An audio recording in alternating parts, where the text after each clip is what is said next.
Sopo ngerti nasib awak lagi muncul kena anake sing totol tujak cingur. Rek ayo rek mlaku-mlaku nang tunjungan. Rek ayo rek rame-rame bebarengan. Everybody let me introduce, I'm Eric Stanley. I'm from East Java, Surabaya, Hero City. Assalamualaikum. How are you today?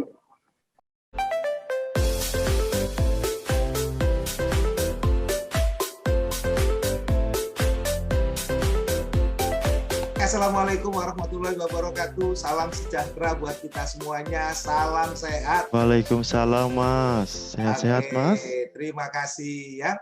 Teman-teman alumni Semada, saatnya kita ngobrol asik seputar alumni di acara The Alumni bersama Cak Stanley. Wah, ini Halo, anak Mbak muda Mas, yang sehat? luar biasa. Halo Cak Stanley. Halo Cak, sehat-sehat Cak? Ya. Cak Stanley ini dikenal sebagai International Five Continent Educator. Waduh, apa ya? Jadi sebagai seorang pengajar internasional 5 benua, luar biasa. Oleh karena itu kita ingin kenalan. Wes kita ingin cerita yang enteng-enteng dulu. Gimana Cak Stanley? Ceritanya mulai dari kecil sampai sekarang menjadi pengajar internasional 5 benua ini, terus yang diajarkan itu apa itu? Kalau masalah cita hidup ya Cak ya, jadi nggak tahu kayaknya Tuhan itu banyak cerita, banyak versi, banyak drama buat saya. Jadi ibarat dari teman-teman yang mungkin bisa bilang dari kita dari mereka menengah bawah, bisa langsung dibalik hub, langsung bisa ngajarin teman-teman yang di atas bahkan orang bule. Jadi ada istilah bule itu ibarat kayak Tuhannya kita zaman dulu, tapi sekarang malah mereka yang tak ajar Cak. Jadi itu kayak ibarat kayak jutanya Tuhan yang luar biasa. Jadi yang pasti dulu memang ya puji Tuhan alhamdulillah sih Mas. Jadi saya mulai SMP itu emang dapat beasiswa. Bahkan SMA 2 pun juga dapat beasiswa juga sampai kuliah S2 juga. Dan S3 juga lagi persiapan. Tapi yang pasti hidup saya itu nggak akan lepas dari beasiswa Mas. Dan sini juga sama saya sih pengennya sama adik-adik juga punya spirit yang sama. Karena ketika kamu udah punya power, punya kekuatan niat, itu Allah bakal bantu kamu, Tuhan bantu kamu, semesta bantu kamu semua. Siapa yang nyangka kita bisa bertahan di SMA 2 secara borjuisnya Surabaya kan zaman itu.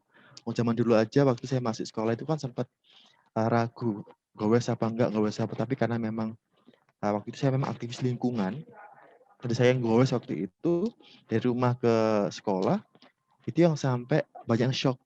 Loh, Mas Stanley awam itu gowes ta Mas gitu.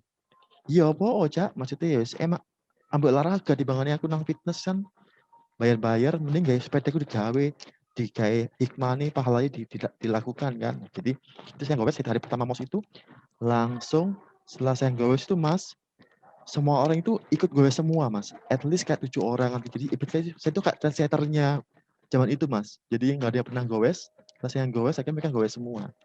Dan akhirnya saya nggak berharap lebih Mas waktu itu karena memang ya apa yang bahkan waktu itu ada tawaran dari orang rumah, ya udah kalau kamu mau kemana gitu kan, mau ke SMK, SMA atau pondok gitu kan.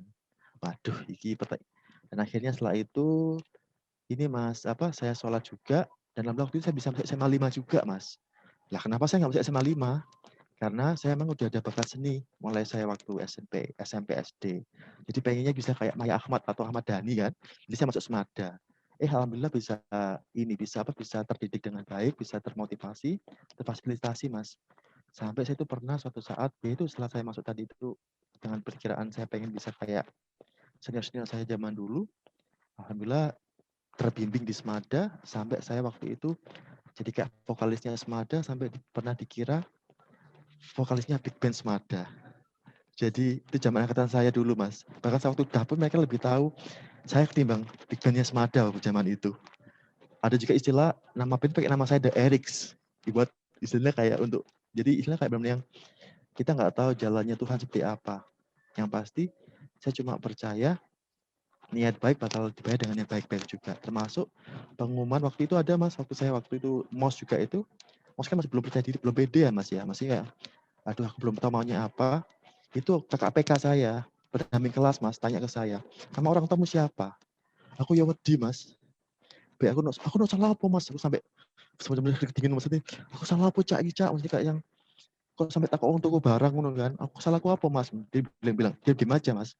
Akhirnya setelah akhir penutupan MOS diumumkan Mas 10 siswa terbaik tiap kelas. Aku masuk Mas. Jadi itu benar-benar yang something-nya nggak terkira-kira Mas. Karena Tuhan ini punya dramanya sendiri, punya ceritanya sendiri. Nah, ini Cak Stanley ini kan lulusan Semada tahun 2007 ya?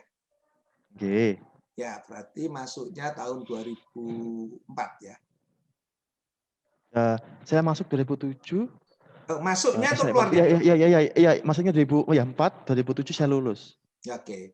Nah, itu dulu Pengen sekolah Mas lali Mas. iyo ya. Nah, Terus Nah, dulu gimana ini monggo. ceritanya waktu masih kecil? Apakah memang sudah bercita-cita pengen jadi seorang pengajar? Jujur Mas, dulu waktu saya kecil pengen jadi Menteri Keuangan Mas. Duwe akeh soalnya.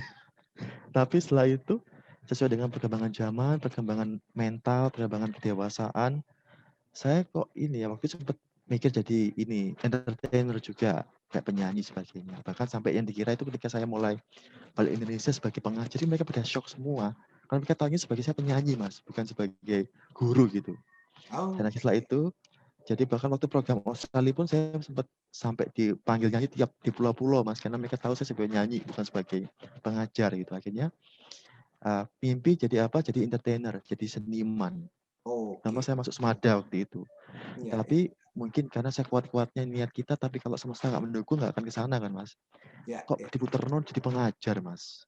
Saya itu mulai SMA itu seneng ngajar, akhirnya SMA kuliah juga mau ngajar, terus jadi asdos, terus saya lulus SMA waktu itu sebelum saya lulus itu, saya waktu SMA kuliah itu pun sempat ditawari ngajar di Ubaya sama di Ciputra juga Mas. Dan akhirnya saya lulus kuliah ngajar di Ubaya waktu itu Mas. Sebelum S2. Tapi karena memang permintaan kampus, saya harus S2 ya. Saya istirahat dulu di Ubaya, saya ambil S2. Waktu itu pun ada 3 tawaran Mas. 2 di kampus Inggris sama 1 dari Turki. Nah, saya itu bingung Mas. Aduh tak coba sing di Turki apa sing Inggris yo. Banyak yang bilang Inggris saya loh Stan, enak Stan. Tapi setelah pertimbang-timbang saya sholat malam, terus diskusi, ngobrol-ngobrol, tak ambil Turkinya Mas. Kenapa? Karena Turkinya itu ibarat kayak media 2 benua Mas. 3 benua malahan kan, dari Asia, Afrika sama dari Eropa. Itu Mas ambil Turkinya. Terus setelah itu ya itu Mas, itu istilah kayak perjuangan berat karena harus pakai bahasa sana dan itu nggak mudah Mas. Dan masalah kedua, saya ditawari lagi Mas sama kampus. Saya ikut Erasmus waktu itu. Kan saya ke seleksi, gak pede. Tapi saya coba lagi sampai saya itu sempat disenggerang mbak dosenku Mas. Kan niku gayamu kan niku gaya, cak IPK-mu lu apik, mesti gak Erasmus gitu kan. Sampai disenggerang ngono Mas. Aku melok akhirnya Mas. Alhamdulillah lolos Mas. Ditawarin 2. Inggris lagi atau Spanyol. Nah, saya mikir lagi, Inggrisku udah ada, masih belum perlu buat ke sana. Akhirnya aku pakai bahasa lain. Ya, aku ambil Spanyol, Mas. Saya waktu itu stay-nya di Barcelona. Jadi, bingung. Mereka tanya, kamu dari mana? Aduh, aku bingung jawabnya. Aku dari Indonesia, tapi tinggal aku di Turki, kan lagi di Spanyol. Jadi kayak complicated gitu loh, Mas. Jadi berat kayak, berat kayak yang, bingung identitas sih. Karena mewakili 3 negara langsung, Mas, gitu.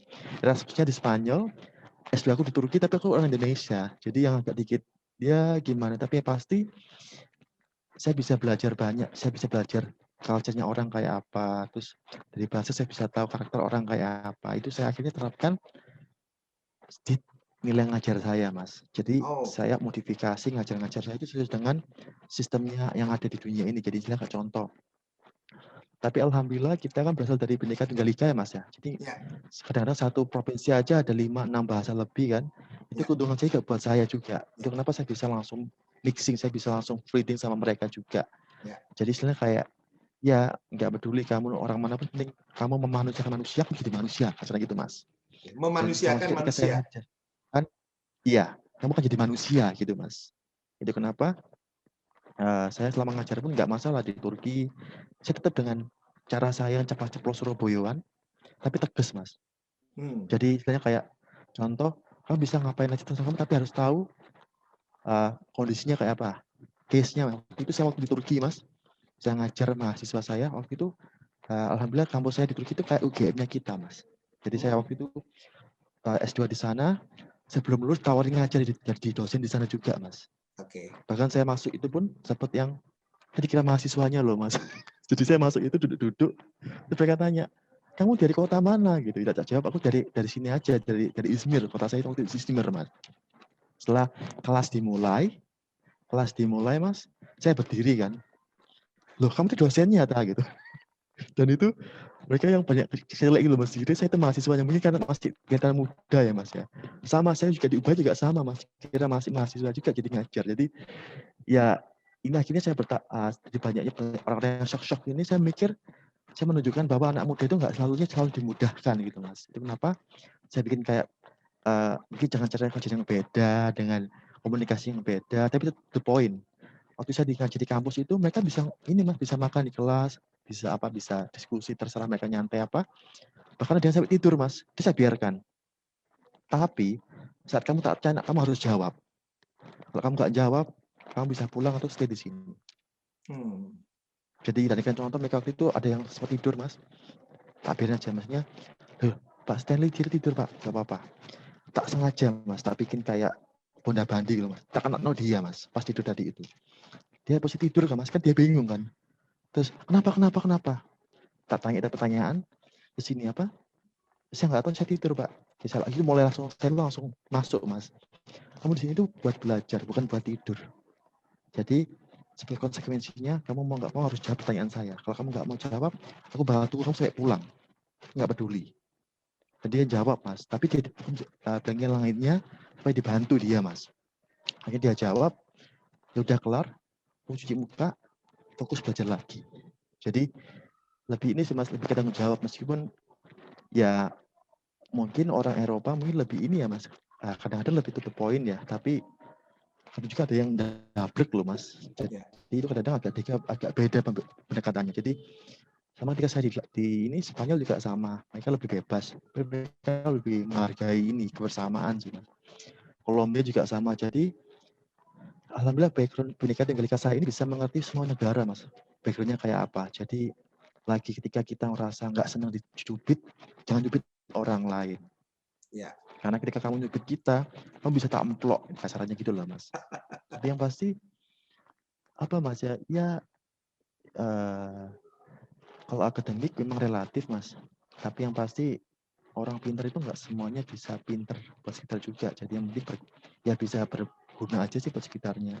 Meskipun nyapu-nyapu, ngambil selokan itu juga berguna sih, tapi at least berguna itu sesuai dengan kita maunya kayak apa. Ini kan contoh aku habis ini pulang, bantu munguti sampah berguna buat Surabaya, Mas. Ya. Tapi apakah itu sesuai dengan kelas ekspektasi kita? Belum tentu juga kan. Kenapa kita bisa masing-masing bisa punya ekspektasi sendiri, terus kita pengennya kayak apa. Lah itu yang kita kejar, Mas. Dan itu yang saya wujudkan ketika saya waktu masih kecil. Mas, saya nggak mau dicap anak broken home, tapi prestasinya broken home. Jadi saya waktu itu memang nonton saya mau cerai ketika saya waktu 3 bulan, mereka udah cerai. Kelas berapa tapi itu? Saya nggak mau. Saya masih 3 bulan loh, Mas. Masih umur 3 bulan. Masih kecil itu, mereka pada yang saya dengan sama nenek saya, bahkan saya itu ada cerita, Mas. Waktu itu saya masih ingat banget. Umur setahun 2 tahun. Tapi saya udah coba ngomong, katanya orang rumah, Mas ya. Kita sempat bingung gini. Loh, kok budeku itu, kok maksudnya, kok ponak, ini kan namanya Sinta. Kok Sinta tuh manggil Mbak ini mama sih? Loh kok Mas itu kok manggilnya mama sih? Loh mama aku mana? Aku bilang gitu, Mas. Umur 2 bulan, umur itu 2 tahun. Terus, aku nggak punya mama ya, maksudnya. Aku cuma punya nenek gitu kan. Setelah itu Mas, budeku baru bilang, waktu neneknya yang bilang, Mas, ya udah mulai sekarang kamu panggil aku mama aja nggak apa-apa. Dan sejak itu saya mulai manggil nenek saya itu mama, Mas. Dan sejak saat itu pula, nenek itu perannya melebihi peran mama, Mas. Karena orang tuanya udah cerai, dan bahkan dibilang pun, ya itu kayak istilahnya kayak, ya istilah kayak apa Mas, kayak pencabut saya paling enggak ingin buktiin bahwa nggak semuanya broken home itu selalu mengarah ke nakalan gitu loh, Mas. Dan itu pun juga akhirnya pelan-pelan alhamdulillah waktu itu Jismada juga dapat gak sempat menang puisi juga, Mas, sampai saya itu dikarak loh, Mas, pas waktu itu sempat saya kan dulu pasti beraka kan, Mas, Pabrasda Mas dulu itu, Mas. Jadi setelah saya itu ngibarin bendera kan putra balik tempat masing-masing dipanggil, Mas. Saya berprestasi Semada 2000 berapa 2005 kalau nggak salah, Mas, angkatan itu 2006-an itu dipanggil sama saya, Mas. Dan itu kayak dengan posisi pakai baju putih itu, Mas, Pabrasda Paskibraka itu saya maju ke depan kan ngolok kan, Mas. Itu kayak istilahnya kayak dalam, terus mereka bilang antara malu sama bangga juga, sampai Bu Naning itu sampai nangis, Mas, waktu itu, Mas. Dan beliau juga pernah cerita juga, aku ya nggak tahu sih, Mas, aku ngerasa kayak utang budi sama Semada karena Semada itu memang benar-benar tahu gimana menghargai siswa-siswanya, Mas. Kita kayak mengenal potensinya mereka masing-masing. Kenapa? Ya heran kalau Semada itu memang lulusannya banyak yang oke-oke, Mas, karena memang Semada itu memanusiakan manusia, Mas. Banyak yang bilang, kamu dulu alhamdulillah saya itu untuk sekolah itu nilainya lebih, Mas. Tapi saya nggak mau karena saya nggak mau jadi kutu buku, Mas.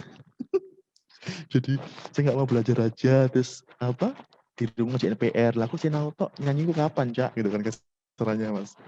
Kayak itu, ya itu akhirnya mulai itu akhirnya ya zaman itu akhirnya ya alhamdulillah, Mas, bisa mengarah ke seni, terus akhirnya saya combine metode saya mengajar dengan apa yang saya suka.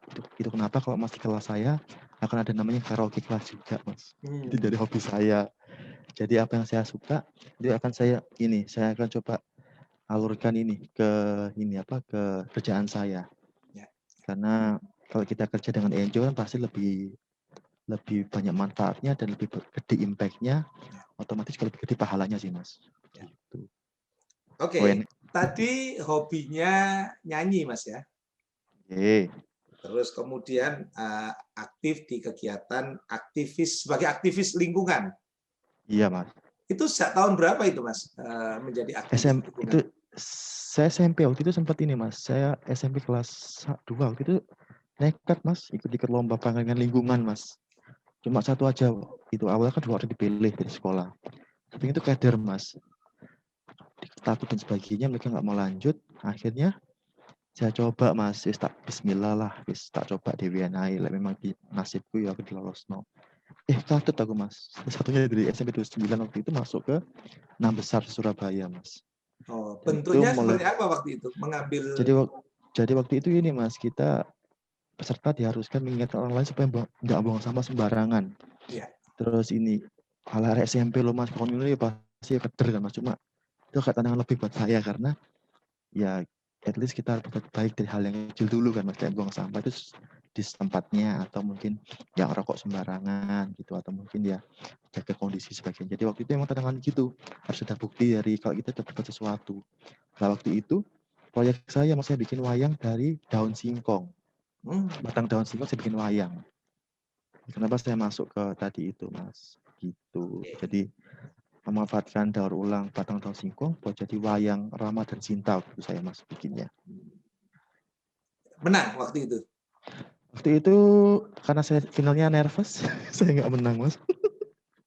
Jadi Tapi karena waktu tertanam ya, jadi karena ya sejak itu jadi akhirnya saya mulai merasa kayak oke, saya teman saya bilang Mas waktu itu, kamu itu potensi loh Stan, cuma kamu pemalu.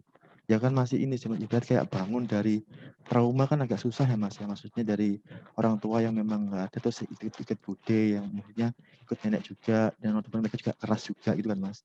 Jadi saya itu dulu gagap Mas, kayak bisa ngomong. Dan itu mungkin juga, dan akhirnya saya itu baru nyadar ketika saya kuliah, gagap saya itu memang pertama lingkungan, kedua otak saya itu ini Mas, pengennya kerja cepet tapi nggak bisa diikuti sama mulut Mas. Ibarat kayak ini apa, kayak nggak sinkron gitu loh Mas, antara ke otak sama kepala. Jadi ketika ini pengen cepet, tapi ini nggak bisa ngimbangin kan, kayak gitu anaknya Mas.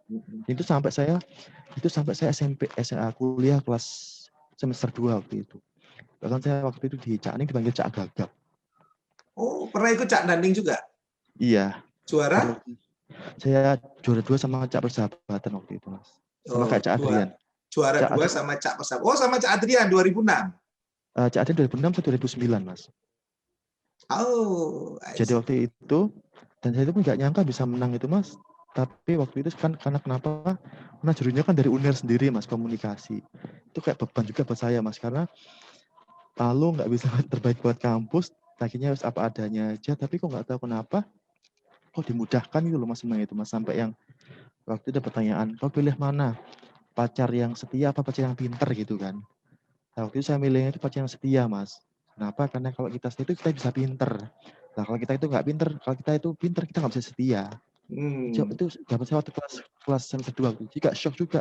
Loh aku seusia aku bisa jawab kayak gini ya, aku juga kaget juga waktu itu Mas. Mungkin juga memang udah nasib saya jadi masuk Cak Danding ya Mas ya. Iya. Itu masuk, terus setelah itu sempat kan keluar kayak pengumuman juga. Terus juru saya itu bilang, nilai kamu sama juara 1 cuma beda dikit aja. Bedanya kamu itu kurang tinggi dikit.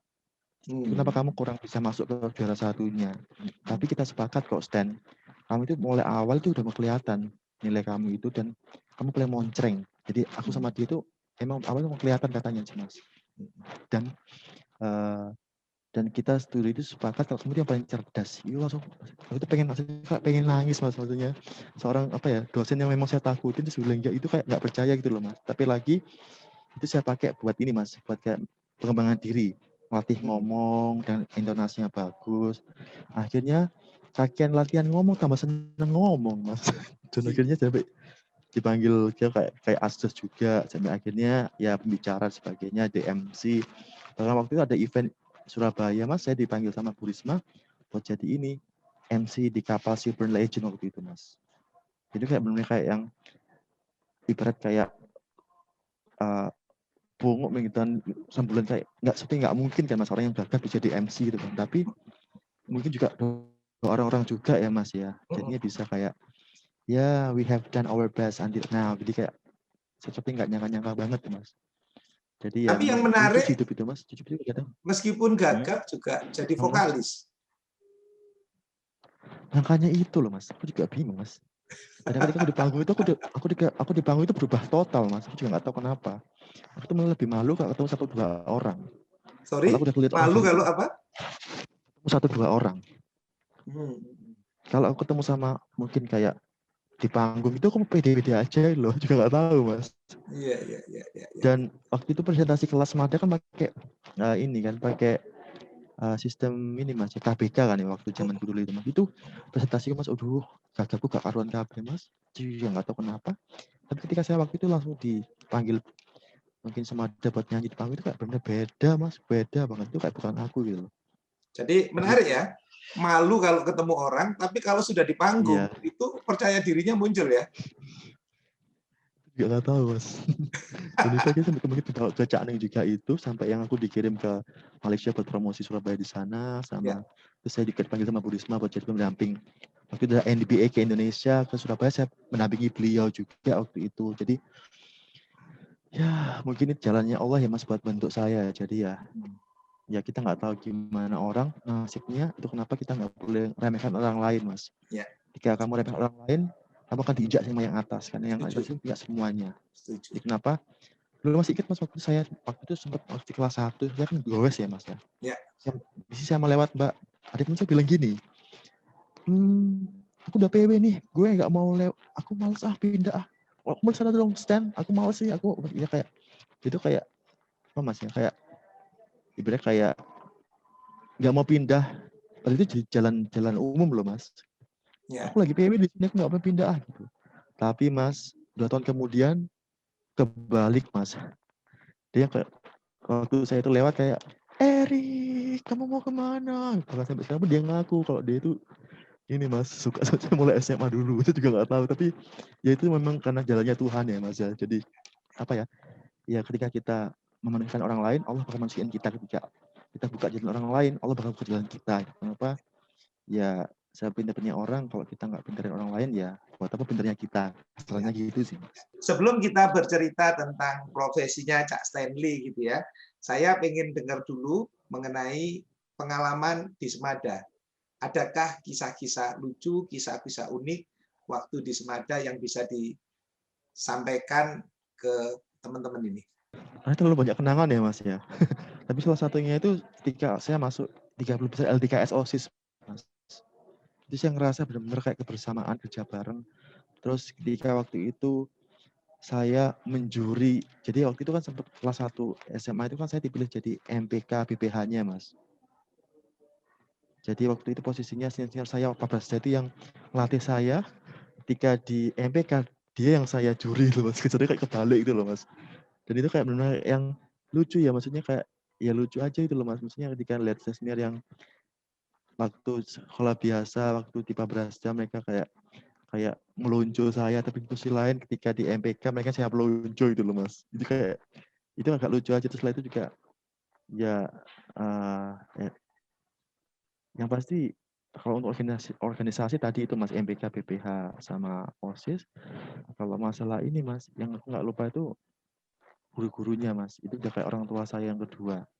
Meskipun orang tua saya yang pertama mereka nggak bersatu sih Mas, tapi at least saya bisa ngerasain gimana jadi anak menversi mereka juga gitu Mas. Sampai yang Bu Nani itu sampai yang cerita kelas-kelas, Erik itu orangnya gini-gini sebagainya, dan gimana saya bisa bangun dari yang gagap akhirnya bisa ikut PD, ikut lomba dan sebagainya. Cak Stanley tadi menyebut sosok Bu Naning sebagai guru Semada. Iya.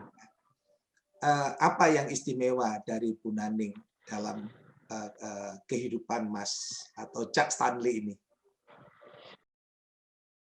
Bu Naning itu tipe-tipe orang perfeksionis tapi diem Mas. Jadi beliau itu diem tapi tahu visi misinya apa. Dan saya makin dekat dengan beliau itu ketika saya untuk ini sih Mas, untuk ya ikut lomba-lomba untuk bahasa waktu itu. Jadi Bu Naning, terus Pak Herman, banyak sih Pak. Nah, Mas, jadi lebih ke Pak Sugeng itu apa?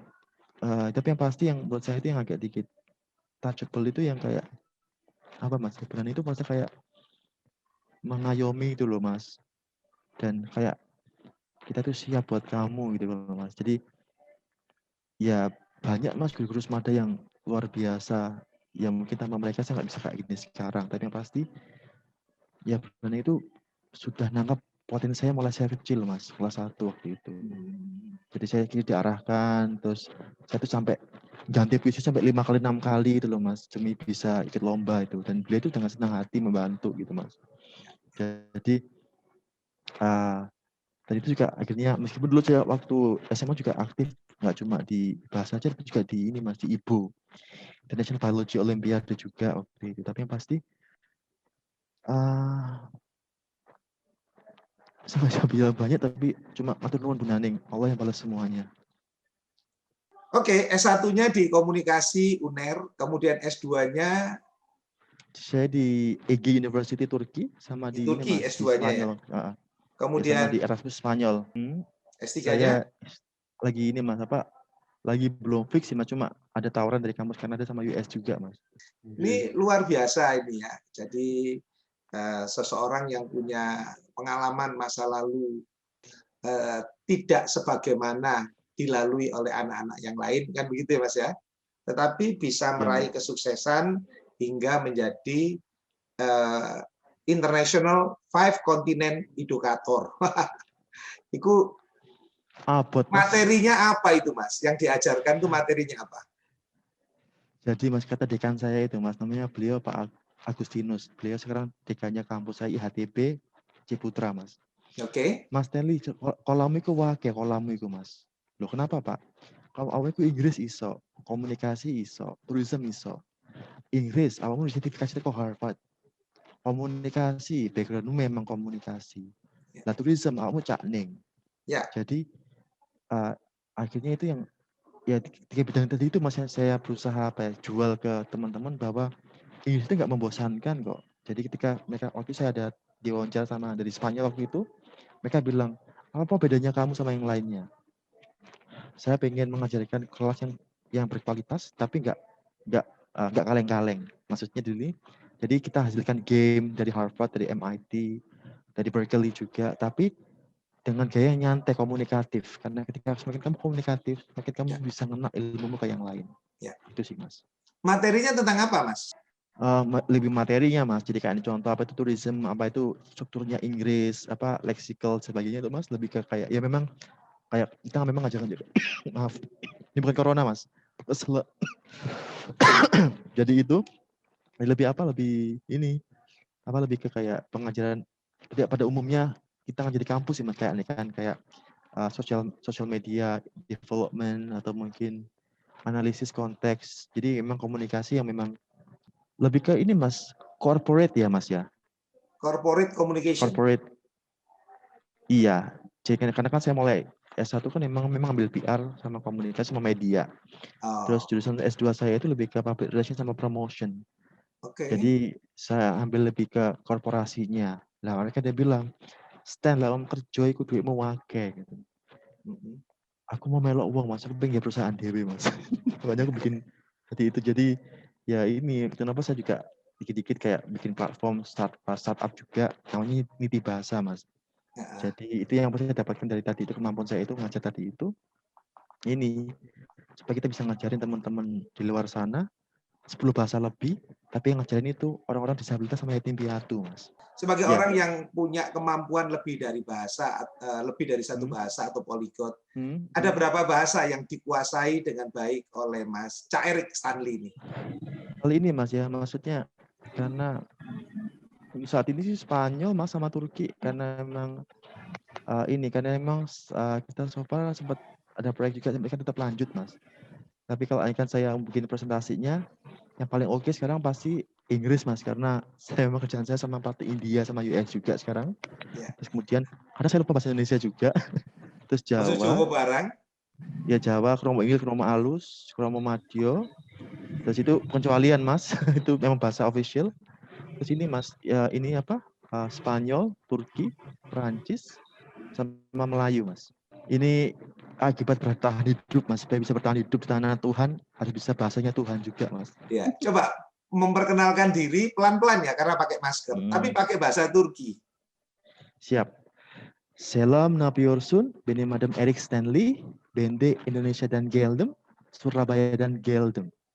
Paham nggak Mas? Nggak paham aku. Makanya les Mas. Nggak apa-apa, ayo. Aku pengen sekali lagi selain bahasa Turki. Siap. Saya pengen bahasa Prancis. Je m'appelle, oke, mulai tadi. Bonjour, ça va? Je m'appelle Stanley. Je suis de Surabaya. Maintenant, je suis en programme de Anang Subadi Monsieur. Merci beaucoup. Oke, terima kasih. Udah, Mas. Sama-sama Mas. Jadi undangan ini dari berbagai macam perusahaan di seluruh dunia, ya, untuk bicara tentang PR-ing ya sebetulnya ya, atau apa? Iya, Mas. biasanya Iya, jadi mereka. lebih ke gimana umumnya sih mereka gimana presentasi yang bagus sih, Mas. Oke. Presentasi yang oke sih. Jadi ya tergantung klien sih, Mas, mereka maunya apa. Ya, ya, Jadi dan kita harus kayak air juga, Mas. Kita nggak bisa stuck ke PR aja. ya, ya, Karena kan saya juga komunikasi gitu, Mas. ya, ya, Jadinya ya mereka butuh apa ya saya coba switch ke mereka maunya apa. ya. Dulu ini mulai tahun berapa ini menjadi pengajar 5 benua ini? Saat saya mulai ini di Turki itu, Mas. Itu saya udah mulai Oke. ada ajakan ngajar ke Cyprus, ke Meksiko, Oke. ke Tahun berapa itu, ini. Mas? Itu 2015, Mas. Oh, sebelum COVID ya. Jadi sempat Iya, keliling berarti ini. alhamdulillah, Mas. Ada juga tawaran ke ini juga ke apa? Ke Monaco juga. Terus ada juga saya tuh ngajar juga di Spanyol juga, Ya, ya, di Madrid sama di Barcelona. ya. Terus ya alhamdulillah sih, Mas. Itu kalau boleh Ya, tahu perusahaan apa yang paling itu berkesan? yang paling berkesan ya, Mas ya. Yang paling berkesan itu ini, Mas, apa? So far dari bentar, Mas, saya coba ingat dulu ya.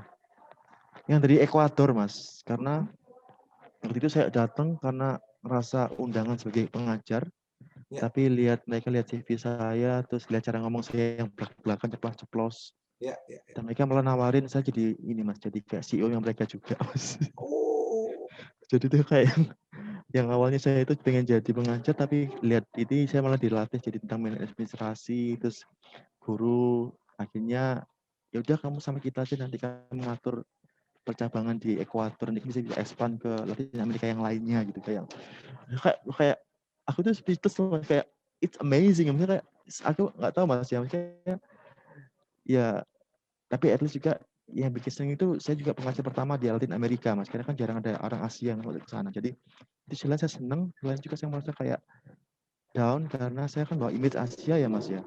ya. Jika saya jelek, Asia juga. Ayo silakan. Ning Dini, ada yang mau ditanyakan Ning Dini ke Monggo ning Kak Dini. Stanley? Monggo silakan.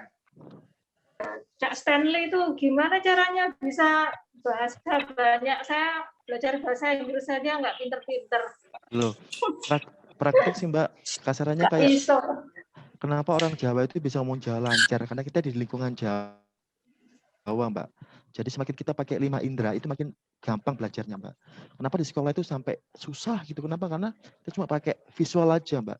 Cuma lihat buku aja gitu. Kalau kan kita langsung ke lapangannya kan lebih enak, Mbak, dengan contoh. Oh, ternyata iki HP ku ngene yo, tak pegang, tak rasakan, tak dengar cara ngomongnya gimana. Gitu sih, Mbak. Jadi lebih pakai 5 indera. Harus praktek ya. Iya, Mbak. Jadi semakin kita praktek, semakin kita pakai 5 indera kita, semakin nempel di otak, Mbak. Begitu. Mungkin saya harus ditinggal di Turki sendirian kali ya. Enggak, Mbak. Saya tinggal aja ini di kampung Inggris, Mbak. Pak Komang, ada yang mau ditanyakan? Saya setuju ada indra 5, indra 6, 7, 8 mungkin Mas Erik ini bisa mengerti bahasa yang macam-macam. Itu tidak semua orang bisa. Saya perlu belajar sama Mas Erik ini. Apalagi Mas Erik sudah mendunia kayak ini belajar tuh deketin cewek pada gampang, ngerasani ya gampang gitu. Dan bahasa kalbu itu sudah keluar dia nantinya sendiri gitu. Itu Mas Ana. Oke, senang banget Matur Nuwun sudah hadir. Ya, Pak Lasmono, alumni Pak Mas semuanya, Matur Nuwun sangat. Terus rasa jadi makin ini tugas guru itu hanya bersukaria kalau melihat siswa-siswanya berhasil semuanya. Alhamdulillah. Pak Jondro, ada yang mau ditanyakan Pak Jondro? Halo Mas. Mas, Iya, saya sangat-sangat ini Mas Brea. Iri juga ya kalau misalnya cerita orang bisa masuk kuliah beasiswa kayak gitu. Sebenarnya pengen banget itu. Nah, apa sih yang mungkin perlu di ini Mas di sekolah ini supaya paling enggak punya pandangan seperti Mas Erik nanti seperti Mas Erik dulu di SMA itu seperti apa dan sekarang itu harus punya pandangan seperti apa. Saya pengen anak-anak tuh juga bisa melihat tantangan di depan itu seperti apa. Yang pasti Mas, kita supaya bisa masuk ke kelasnya 10A, harus pakai kuncinya kelas 10A, Mas. Kalau kita masuk ke kelas 12A, kita harus pakai kuncinya 12A, Mas. Maksudnya gimana? Kita harus tahu, Mas, kita maunya apa, caranya gimana, terus strateginya kayak apa, Mas. Jadi ketika Mas pengen beasiswa keluar, ya harus tahu juga masalahnya apa. Kira-kira persiapannya apa aja. Beasiswa contoh Inggris maunya apa, IELTS-nya berapa, TOEFL-nya berapa, minimumnya berapa. Terus setelah masuk harus ngapain. Andaikan Mas mau beasiswa Turki harus ngapain. Jadi simpelnya mawas diri ya Mas ya. Kita juga harus tahu kita maunya apa dulu. Kita udah tahu maunya kita apa, baru kita arahkan kita kemananya gitu.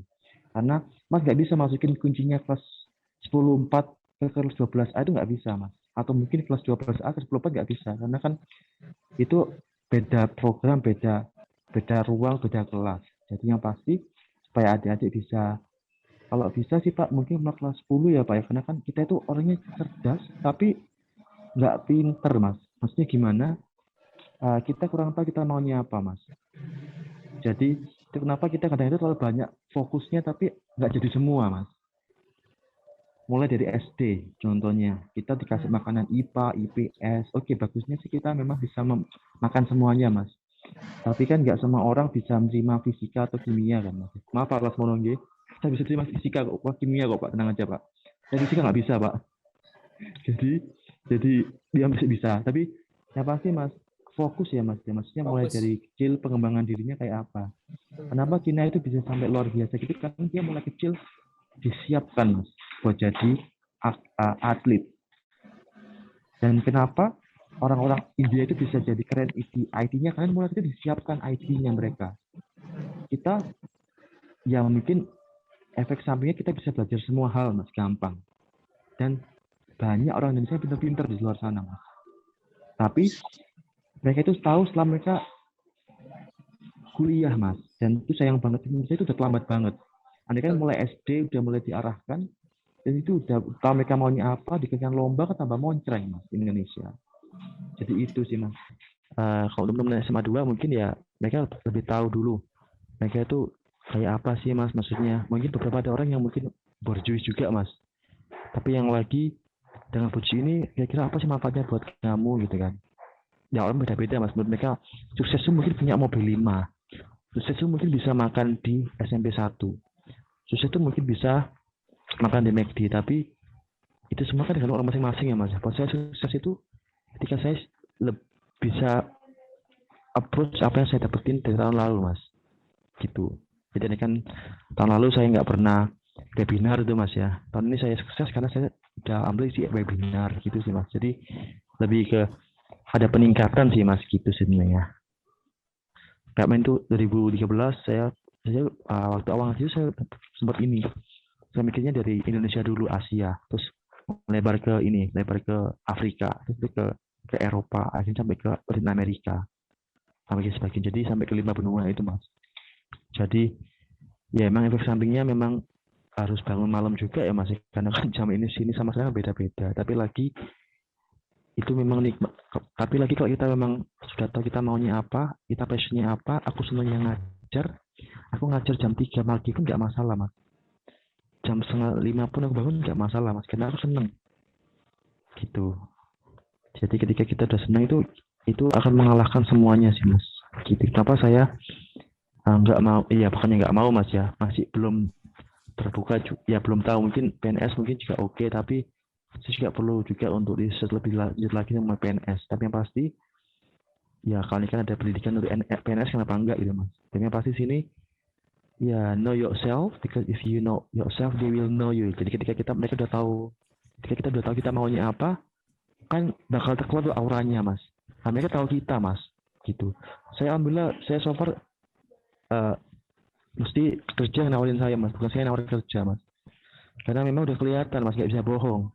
Orang seneng itu bakal maksimum, nggak bisa dibohongin, nggak bisa dipungkirin. Kalau ada kan Mas contoh seneng ngajar ya pasti semala atau semata atau semasik bakal lihat Mas juga gitu. Jadi karena Mas dari hati ngerjainnya, beda dengan orangnya cuma dari segi uang aja gitu Mas. Ya saya tahu mungkin pengajar memang nggak seberapa uangnya, tapi dengan ngajar ini kan banyak hal juga. Kebanggaan Mas.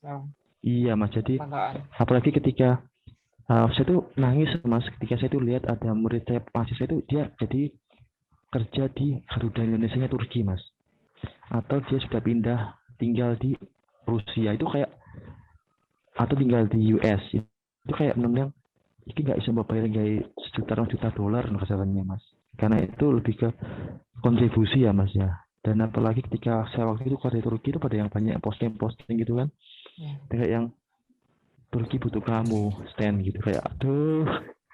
Tapi lagi di sisi lain kan ya ada perpisahan, ada pertemuan, itu sunatullah sih mas. Ada lahir, ada mati, ada perpisahan, ada pertemuan, ada baik, ada jelek. Jadi kita nggak bisa egois. Kita juga harus ikutin hukum alam sama Allah juga sih mas. Enak, sok bijaknya omonganku ya mas. Erik, saya akan lanjut lagi dengan beberapa pertanyaan. Cak Erik ini kebanyakan mengajar korporasi ya, Cak Erik ya. Iya. Tapi apakah juga mengajar untuk universitas? Jadi ini mas, saya itu pakai air mas. Saya masuk ke TK oke, masuk ke playgroup oke, masuk ke SD SMP oke, SMA oke, kampus oke, corporate oke. Jadi tadi kalau mas tadi lihat profil saya di video itu kan, mulai dari anak 5 tahun yang nggak bisa bahasa Turki sampai mereka itu yang kayak kakek nenek saya itu loh mas. Itu mereka itu partner saya kerja semua mas. Jadi ketika saya diminta ngajar di kampus, saya switch jadi seorang dosen mas, yang modern tapi bisa berfungsi ilmunya. Ketika saya masuk ke playgroup, saya jadi badut mas. Saya diminta untuk masuk ke korporat untuk yang saya alhamdulillah sempat diundang sama kayak agency yang pernah sama Mbak Dian Sastro sama ini. Jadi kita itu saya sebagai pemateri juga di sana dengan kliennya Mbak Dian Sastro tadi itu. Ya saya berubah mas sesuai dengan posisi mereka juga. Jadi saya lebih menyesuaikan gimana lokasi dan syaratnya mas ya. Karena ketika kita sudah berusaha sesuai dengan konteksnya, itu akan lebih gampang diterima ilmunya mas. Jadi kalau mas tanya korporat atau ke kampus, ya alhamdulillah saya bisa ngapar semuanya sih mas. Bahkan itu yang lucunya itu saya belajar ngajar online tuh mas, dari kampus langsung ke anak SD kelas 6 mas. Itu benar langsung switchnya itu luar biasa gitu ya. Yang awalnya ngomongnya cuma ceplos, terus yang egaliter, terus yang tiba-tiba ngomongnya harus tetap berbobot, bahasanya tinggi-tinggi, komunikatif gitu. Tapi kemudian harus berubah jadi orang guru yang kayak badut. Suka orang bikin murid itu seneng tapi tetap bermain game, tapi tetap fokus ngajar coding gitu. Jadi itu tantangan pengajar sih mas. Oke. Kalau pengajarnya kita nggak bisa nggak bisa sesuai dengan waktu kayak air, ya siap-siap aja nanti kita ditinggalkan mas. Jadi nanti kita bukan guru, tapi kita bahkan lebih kurang berharga ketimbang buku mas. Karena bedanya buku sama guru itu, buku itu bisa kasih ilmu, kita kasih ilmu, tapi buku itu nggak bisa konsisten, nggak bisa fleksibel. Kita fleksibel mas. Jadi kalau kita nggak bisa fleksibel, ya siap-siap aja kita nggak berguna. Gitu mas. Itu sih pikiran saya mas ya maksudnya. Pilihannya lebih suka online apa offline? Tergantung mas. Tergantung. Kalau kelasku padat mas, enaknya online ini aku bisa ngajar 14 jam full itu mas, langsung nyambung. Kalau dengan aku offline nggak bisa kayak gitu mas. Karena ada perjalanan dan lain-lain ya. Iya. Tapi kalau dari segi nggak enaknya online itu, aku bisa langsung switch cepat mas, dalam waktu 5 menitan. Selama COVID ini satu hari bisa sampai berapa kelas? 16 mas. 16 kelas. Selama COVID bisa sampai 16 kelas. Wow. itu ada yang bilang, kamu itu ngajar apa sih? 16 kelas itu dari 5 benua. Iya, Mas. Dengan berbagai macam pendekatan bahasa yang berbeda. Iya. Wow. Ini semada harus pakai. Jadi kayak ibarat kayak Mas andikan contoh, andikan itu langsung pakai bahasa lain terus dengan cara lain, dengan yang lain juga. Itu kayak yang bahkan itu sampai yang Budaya itu tempat yang kaget mas, kamu kok iso ya Stan yo, maksudnya aku nggak nyangka bisa sampai segitunya gitu kan. Aku juga nggak tahu deh gitu, aku juga nggak nyadar mas kamu juga gini gitu mas. Jadi yang memang tuntutan ya mas ya, jadi kita harus tahu juga konteksnya kayak apa, terus apa ya, ini sih mas lebih ke kayak yang semakin kita switchingnya, semakin banyak ilmu yang kita bagikan sih mas gitu. Karena sebetulnya pengajar itu juga belajar. Iya, makanya itu, Mas. Apa yang membuat Cak Stanley ini digemari atau yang unik dalam mengajarnya ini menurut Cak Stanley? Karena saya terlalu banyak switch ya Mas, jadi saya tuh lebih tahu approach-nya ke orang-orang Mas. Jadi ketika saya harus approach komunikasi dengan anak SD itu beda dengan anak SMP Mas.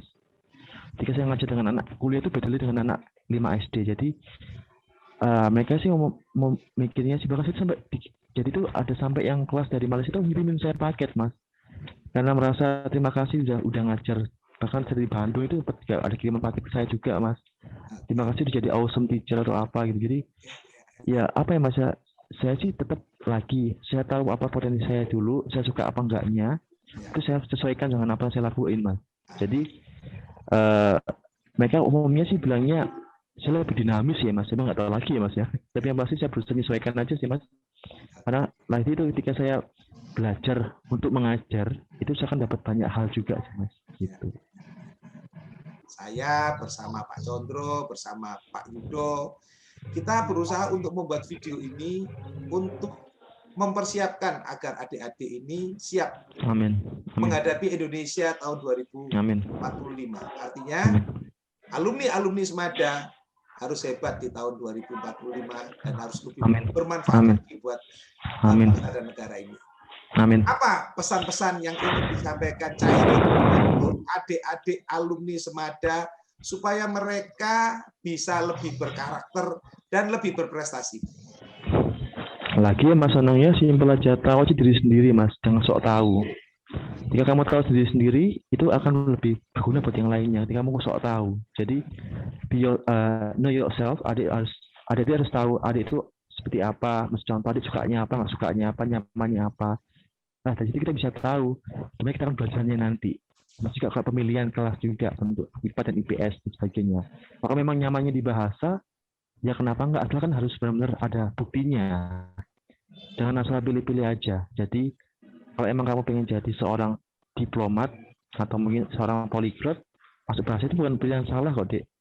Atau kamu pengen jadi seorang diplomat tapi dia bisa keliling-keliling, IPS itu nggak salah kok, Dek.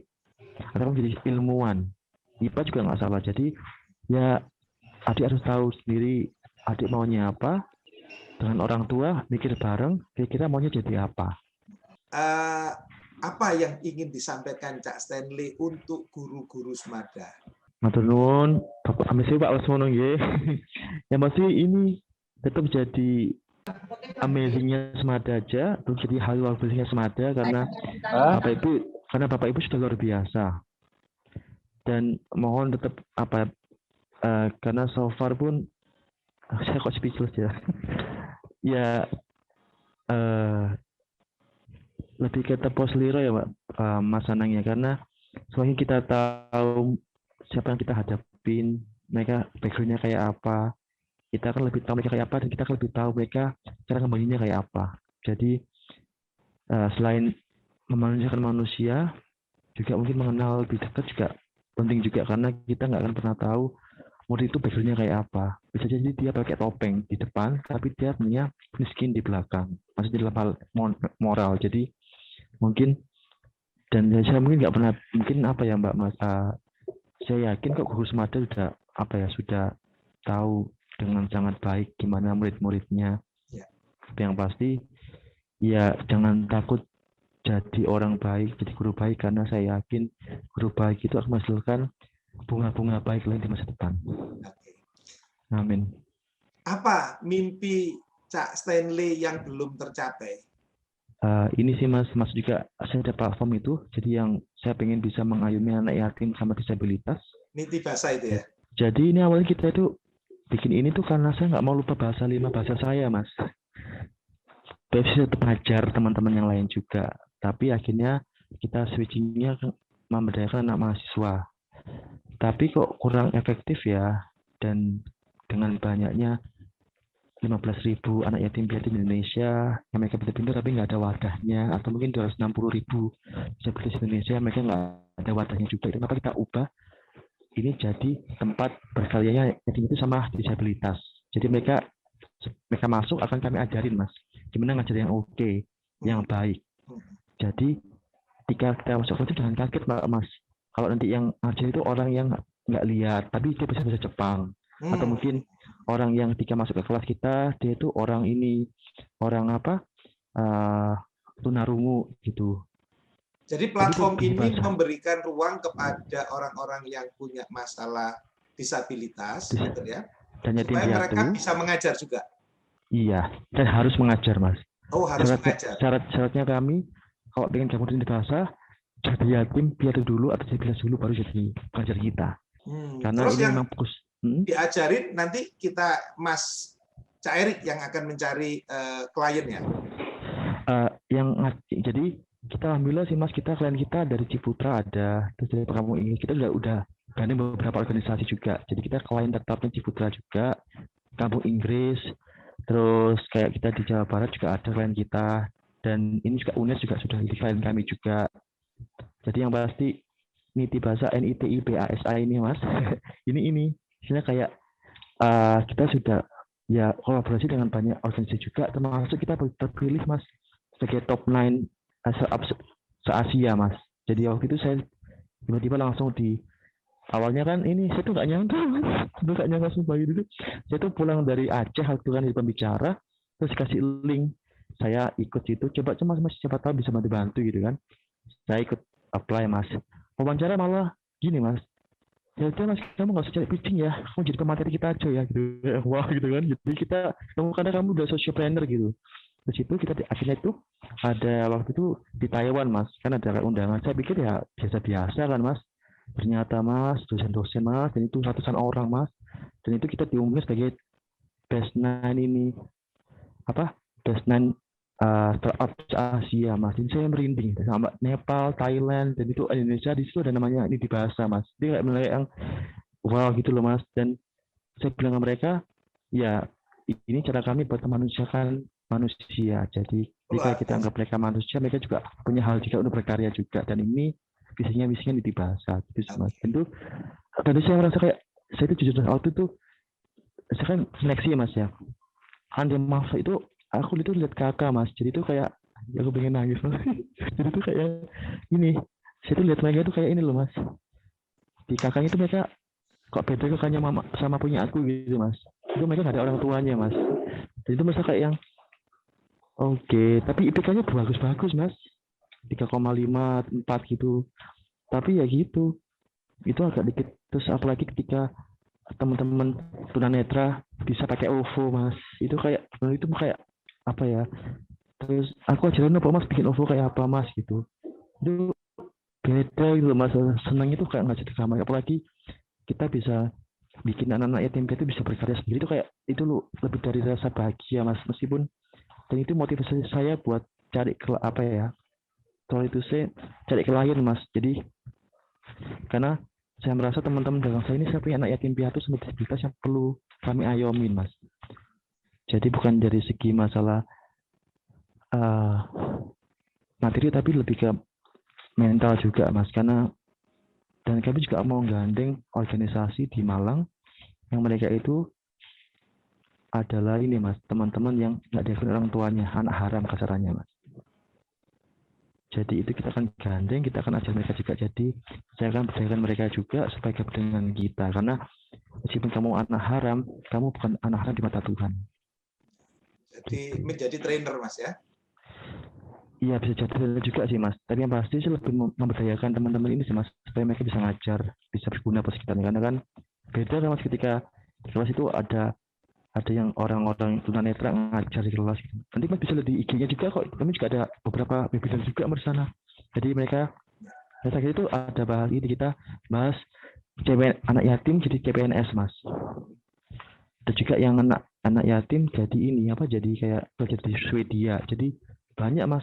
Kita udah bikin kayak live session juga di Instagram. Jadi mungkin kalau teman-teman yang yatim piatu yang merasa kamu sendirian, bukan. Rahmat Allah bersertamu, Mbak Mas semua. Jadi kalau Mbak Mas merasa bersekian, Allah kami semua masih ada di sini buat Mbak Mas semua. Jadi ya yang penting mimpinya dikuatkan, niat baiknya dikuatkan, semesta bakal menguatkan Mbak Mas semuanya. Oke, sebagai sebuah platform Niti Bahasa sekarang anggotanya sudah berapa? Platform anggota kami pengajar ada 10 lebih Mas. Itu Dan- orang yang punya tadi syarat-syaratnya itu tadi ya. Iya, dan kami sekarang lagi menggandeng ke perusahaan India sama US, Mas, buat kolab sama kita. Oke. Kita mau bikin niti bahasa tekno, jadi sama. Mereka akan mengajari coding, kayak Python 3, kayak ini, kayak apa, web HTML gitu loh, Mas. Terus kayak coding-coding, bikin Android, tapi pengajarnya tim piatu, Mas, sama disabilitas. Ya. Oke. Begitu, Mas. Jadi harapan saya semoga niti bahasa terus berkembang ini, Mas ya. Amin, Mas. Bisa lebih Ya. bermanfaat lagi, Itu yang bisa ya. mengangkat mereka-mereka yang punya masa lalu kurang baik. Amin. Saya mesti bilang ke teman-teman volunteer, Mas. Kami kan juga ada volunteer juga. Kita biasanya support mereka pakai bahasa sama pelatihan, Mas. Biasanya bilang ke mereka, semoga Mbak Mas ini bisa mengangkat derajat teman-teman yang lain juga. Karena kalau bukan kita yang angkat dari mereka, siapa lagi?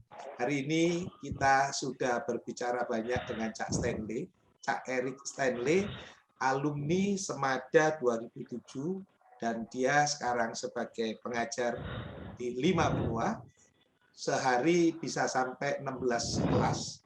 Itu luar biasa, mulai dari TK sampai corporate, mulai TK, SD, Iya, Mas. SMP, SMA, seperti itu ya, sampai kemudian korporasi. Iya. Kita patut bangga sebagai alumni Semada, dan terima kasih Cak Stanley sudah Matur nuwun. ngobrol selama kurang lebih 1 jam ini, ngobrol asik, dan kita akan ketemu di alumni ngobrol asik berikutnya.